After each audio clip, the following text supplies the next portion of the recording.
This was not on my bingo card. The New York Jets have cut Tim Boyle and are signing Brett Rypien off of Seattle's practice squad.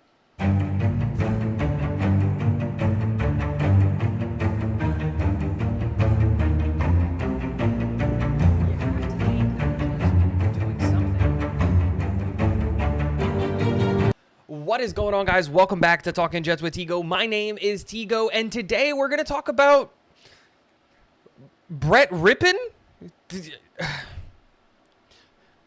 I guess, right? Like, I have to. We're signing a new quarterback, and the assumption is that you're bringing in Brett Rypien to compete for a job with Trevor Siemian, because I think Zach's done. So let's just break all of this down. So, Tim Boyle was brought on into this system and was brought on to be the third quarterback for the New York Jets for a couple of reasons.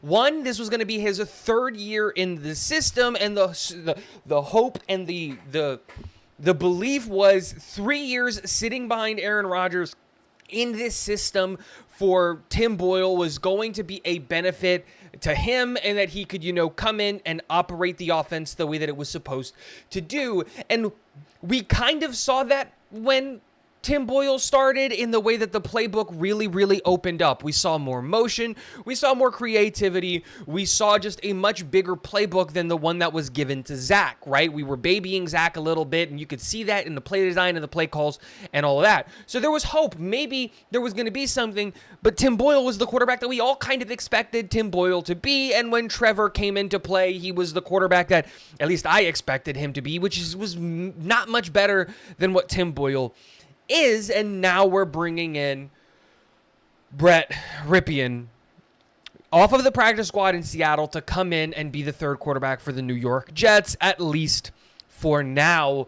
You have to assume that this move is a move being made to try to, one, bring in a guy who's familiar with the system. Brett Rypien was the backup quarterback in Denver while Nathaniel Hackett was there, so there is familiarity with the playbook on that aspect of it. But also, you have to come in and assume that, Trevor Siemian was taken off of the street. I never anticipated much for Trevor Siemian. He couldn't beat out, a couple of guys whatever. That's a different conversation for a different video, and I've made those points.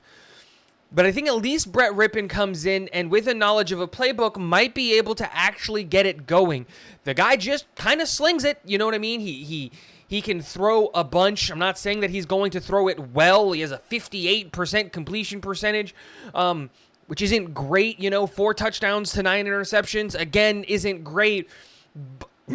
But at this point in time, what are you expecting off of a quarterback that you're going to go sign off of somebody's practice squad?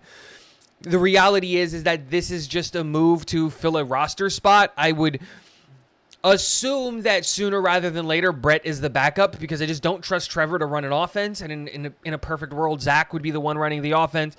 And that's not a perfect world. In a perfect world, Aaron Rodgers would be running the offense, and we would see that.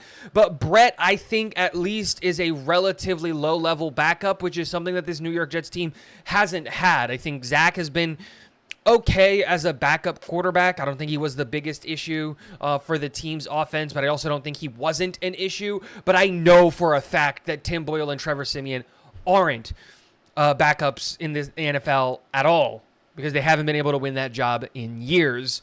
So, with all that being said, Brett Rypien to the New York Jets, it's kind of a nothing move, but at least it's some kind of change. Something's going to happen, and I think ultimately the damning thing that kind of ended Tim Boyle's, NFL career, I don't know if he's going to get another shot anywhere else, was the fact that we all saw Jake Browning go out there in the third year in the system and win a game over the Jacksonville Jaguars. And yeah, Trevor Lawrence got hurt, and how much does that impact it? But doesn't matter. He went up and he put up 34 points. I watched that game. You all watched that game. It's crazy to think about it, but there is a reason why these teams believe in some of these quarterbacks that, aren't all that great when they're in the third year or in the fourth year of a system as a backup, and they'll take a shot on that guy over what would be considered a more high-level backup. So it didn't work out for the New York Jets. Makes sense, right? What does? But hey, we got someone new in the building. Let me know what you guys think in the comment section below. Do you think Brett Rypien starts at any point this year? Do you think this is just we got to get rid of Tim Boyle? He's not an NFL quarterback. Let's try to bring in somebody who's at least kind of shown that he can maybe be an NFL quarterback. Let me know what you think in the comment section below. And last but not least, go Jets.